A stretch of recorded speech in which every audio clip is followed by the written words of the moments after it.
The way society views intelligence and talent is incredibly flawed. There are a lot of kids that get marked out or told that they're smart at a young age, who then get a little wayward or don't match expectations. Why? Well, first, think about the trope of the lazy genius that you sometimes see in media. These people that are so casually brilliant that they seem way beyond our capabilities, almost like a wizard. This idea of a genius being like Mark Zuckerberg from the Social Network movie. He's just like this crazy computer savant who runs around in a hoodie and drinks beer and owns his professors without trying. Don't worry, Mr. Zuckerberg. Brighter men than you have tried and failed this class. One valid bit, one modified bit, one reference bit, 5 permission bits.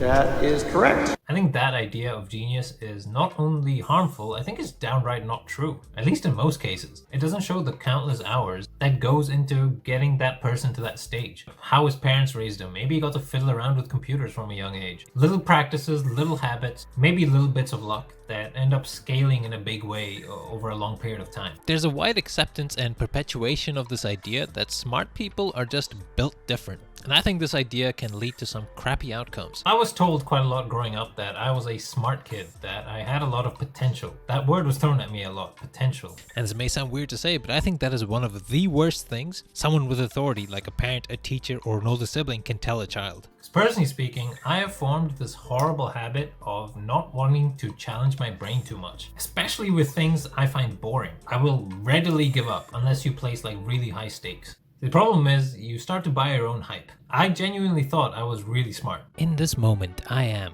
euphoric. Not because of any phony God's blessing, but because I am enlightened by my intelligence. And that was it then. Everything should just come to me, right? This sounds really cringe to say, but I started to place on a pedestal this idea that being an incredibly lazy underachiever who just skates through life was like a good thing to be.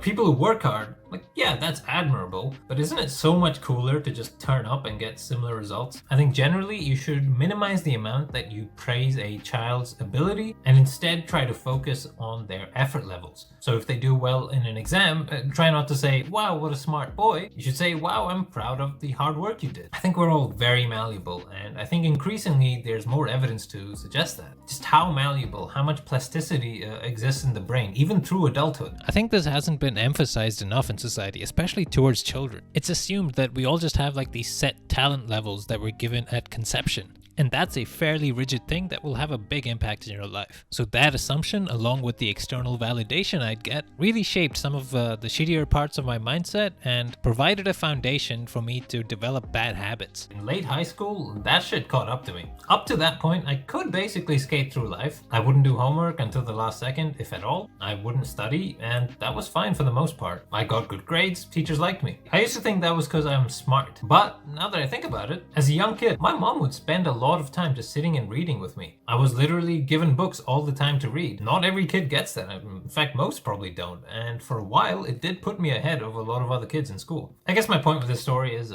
potential means fuck all. To be more specific, I don't think of talent or potential as a hardcore set thing anymore. Rather, I think of it in terms of people have a constantly changing, fluid level of potential. And look, I don't find this an easy mindset to get into. Like, I still have a big ego. I still think I'm a smarty pants who shouldn't have to do as much as others to get similar results. But the fact is, I'm 25 years old now, and apart from a uni education, frankly, I don't have a whole lot to show for it. I want certain things, but I don't really go out and really go for it. I kinda expect the world to just be handed to me. You can see aspects of this attitude in my YouTube even. I wanted to make YouTube videos for like 10 years before I started. There were a couple of semi-legitimate reasons why I didn't start earlier. One was my mom was pretty against it. I remember in like 2007 or 2006, I wanted to record like me doing tricks on the FIFA game. So I asked for her to buy me a recording device. And my mom was like, no, what if you get hacked or some dumb shit like that? The next time I really thought about it was like 2009, 2010. The Call of Duty phase where a bunch of machinima guys were blowing up. I was like, shit, I could do this. Like, I knew I could put out better shit than most of those guys. Because the bar to like gain an audience at the time was really low, and I knew that was a really good time to get in. But I didn't do it, and I'm not entirely sure why.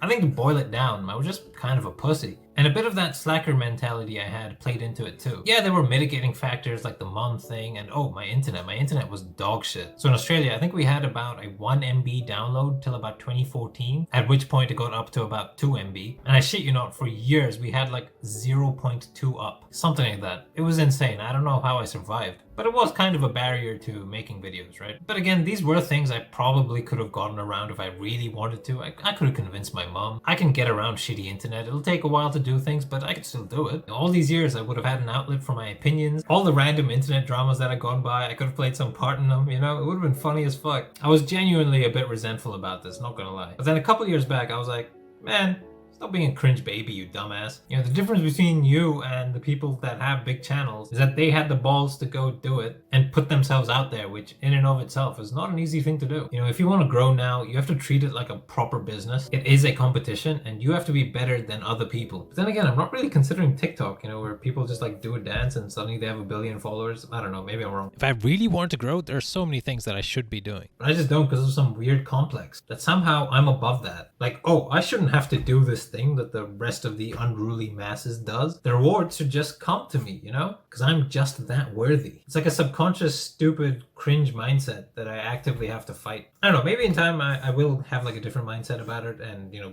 really grind stuff out and, you know, maybe I will try and get more business oriented with this. Who knows? To wrap up this angsty video, being an underachiever with an ego is a stupid bullshit thing to be. God, why do I sound like a self-help person? But it's true. Sometimes I wish I was told all of this when I was like 16, but the truth is I was. I just didn't fully care or absorb it properly. At the end of the day, it is the consistency of your dedication and your ability to stay unflappable and relentless in your application of good habits that determines your level of success and really makes you who you are. Oh, and to be clear about something I was saying earlier, I don't think that we're all infinitely malleable or that there's no such thing as physical limitation. I just think that the balance or the weight of importance we've assumed these things have has been a little skewed. And even if it hasn't, I think the mindset that it spawns in a lot of people is ultimately mostly detrimental. But yep, that's it. Next video will probably be a bit more normal and yep, see you then.